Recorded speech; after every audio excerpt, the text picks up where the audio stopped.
नमस्ते दोस्तों, ज्ञान सर चैनल में आपका स्वागत है। पिछले वीडियो में हमने डेरिवेटिव क्या होता है वो समझा था। आपने अगर वो वीडियो अभी तक नहीं देखी है तो आप देख सकते हैं।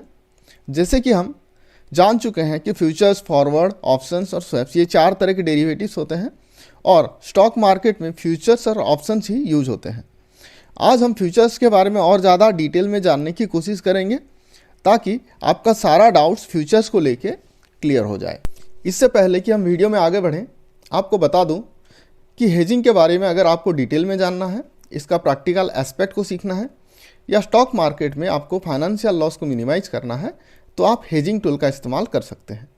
Alice Blue company only options के साथ मिलकर एक बेहतरीन हेजिंग टूल का डेवलपमेंट किया है, जहां आप अपना खुद का ट्रेडिंग स्ट्रेटेजी डेवलप कर सकते हैं। हेजिंग टूल के माध्यम से आप पुट ऑप्शंस और कॉल ऑप्शन एक साथ दे सकते हैं, जिससे आपका फाइनेंशियल लॉस काफ़ी ज़्यादा कम हो सकती है।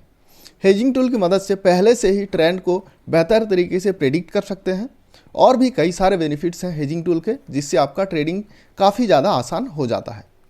ये एक असल में एक प्रीमियम टूल है, लेकिन आप अगर एलिस ब्लू के यूज़र हैं तो आपको ये टूल फ्री ऑफ कॉस्ट मिल जाएगी। आपको बस Alice Blue app Play Store से डाउनलोड करना है और साइन अप करना है और डीमैट अकाउंट ओपन करना है, जो Alice Blue company free of cost provide करती है। उसके बाद आप फ्री में इसी हेजिंग टूल का इस्तेमाल कर सकते हैं।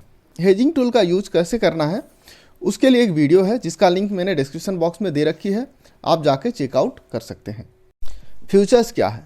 फ्यूचर्स एक डेरिवेटिव फाइनेंशियल कॉन्ट्रैक्ट है। मतलब ये एक फाइनेंशियल कॉन्ट्रैक्ट है जो किसी एसेट से अपना वैल्यू डिराइव करती है। मान लो बजाज के फ्यूचर्स हैं, तो बजाज के फ्यूचर्स बजाज कंपनी के शेयर से अपना वैल्यू डिराइव करेगी। अगर बजाज कंपनी के शेयर्स का वैल्यू बढ़ेंगे तो बजाज कंपनी के फ्यूचर्स का वैल्यू भी बढ़ेंगे एंड वाइस वर्सा। अगर आप किसी कंपनी का फ्यूचर्स ओन करते हो, चाहे वो किसी भी प्राइस में हो, तब जब भी उसका एक्सपायरी डेट आती है तब आप उस कॉन्ट्रैक्ट के हिसाब से एसेट यानी कि मनी को ट्रांजैक्ट करने के लिए बाउंड हो। जैसे कि यहाँ 2 पार्टीज हैं, आप और कंपनी, दोनों को इस फाइनेंशियल कॉन्ट्रैक्ट की ट्रांजैक्शन करने होंगे। आप उस दिन यह नहीं कह सकते कि अरे नहीं, मुझे ये सेल नहीं करना है या मुझे ये नहीं खरीदना है। आपने अगर किसी डेट के लिए ऑर्डर प्लेस किया है तो आपको उसी दिन ट्रांजैक्शन करने ही होंगे। जैसे कि हमने यहाँ देखा कि फ्यूचर की एक एक्सपायरी डेट होती है। देखिए, स्टॉक का कोई एक्सपायरी डेट नहीं होती, जबकि स्टॉक की डेरिवेटिव्स यानी फ्यूचर्स या ऑप्शंस की एक्सपायरी डेट होती है। अब एक्सपायरी पीरियड कौन सा होता है? एक्सपायरी के 3 पीरियड्स होते हैं, नियर मंथ, नेक्स्ट मंथ और फार मंथ। इन तीनों मंथ में से लास्ट थर्सडे को कॉन्ट्रैक्ट एक्सपायर हो जाती है। अगर थर्सडे को हॉलीडे रहती है तो वेंसडे को फ्यूचर एक्सपायर हो जाएगी। एक्सपायरी पीरियड उस पर डिपेंड करता है कि आप किस मंथ की एक्सपायरी पीरियड लेते हैं। आपको नियर मंथ, नेक्स्ट मंथ या फार मंथ में से किसी एक मंथ को सिलेक्ट करना होगा और उसी मंथ ही आपका कॉन्ट्रैक्ट एक्सपायर हो जाएगी। जब भी हम किसी भी शेयर का फ्यूचर बाय करते हैं तो हमें लॉट में ही बाय करना पड़ता है। लॉट मतलब शेयर का एक मिनिमम क्वांटिटी जो आप बाय कर सकते हैं। आप 1 या 2 शेयर बाय नहीं कर सकते।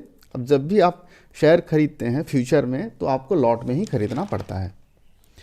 मान लो एक्स एक कंपनी है जिसका फ्यूचर का एक लॉट में 75 शेयर्स आते हैं। आपने एक्स कंपनी का एक फ्यूचर्स खरीदा तो आपको मिनिमम 1 लॉट खरीदने होंगे, यानी कि यहाँ पे 75 शेयर्स खरीदने होंगे। मान लो जिस दिन आपने फ्यूचर बाय किया उस दिन एक शेयर का प्राइस 300 रुपीज़ है, तो आपका जो प्राइस होगा वो 300 इंटू 75 इक्वल टू 22,500 पे करने होंगे आपको।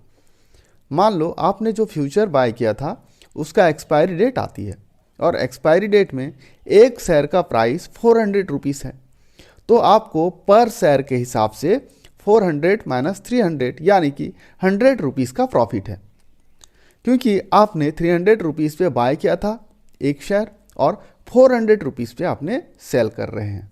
लेकिन आपने तो शेयर का लॉट बाय किया था, यानी कि 75 शेयर्स बाय किया था, मतलब 75 इंटू 100 इक्वल टू 7500 आपका प्रॉफिट होगा। अब बात करते हैं, जब एक्सपायरी डेट आती है और फ्यूचर की सेटलमेंट की जाती है तो कौन सा मेथड से सेटलमेंट किया जाता है। फ्यूचर्स की सेटलमेंट के लिए 2 मेथड यूज होते हैं और इन 2 मेथड में से कोई भी मेथड आप चुन सकते हैं। पहला मेथड है कैश बेस्ड सेटलमेंट और दूसरा है delivery based settlement. Cash based settlement में कैश में सेटलमेंट होती है, यानी कि सेटलमेंट के दिन आपके अकाउंट में मनी ट्रांसफ़र कर दिए जाते हैं। जबकि डिलीवरी बेस्ड सेटलमेंट में आपके अकाउंट में पेमेंट नहीं किए जाते, बल्कि जितने भी आप फ्यूचर के लॉट बाय किए थे वो सारे फ्यूचर्स आपके अकाउंट में डिलीवर कर दिए जाते हैं। ओपन मार्केट में यानी कि शेयर मार्केट में आप उन फ्यूचर्स को सेल करके प्रॉफिट कमा सकते हैं। फ्यूचर्स की सेटलमेंट के बारे में किसी और वीडियो में हम डिटेल्स में डिस्कस करेंगे। अगर ये वीडियो आपको अच्छा लगा तो चैनल को ज़रूर सब्सक्राइब करें, वीडियो को लाइक करें और अपने फ्रेंड्स के साथ भी शेयर करें। मिलते हैं अगले वीडियो में। धन्यवाद।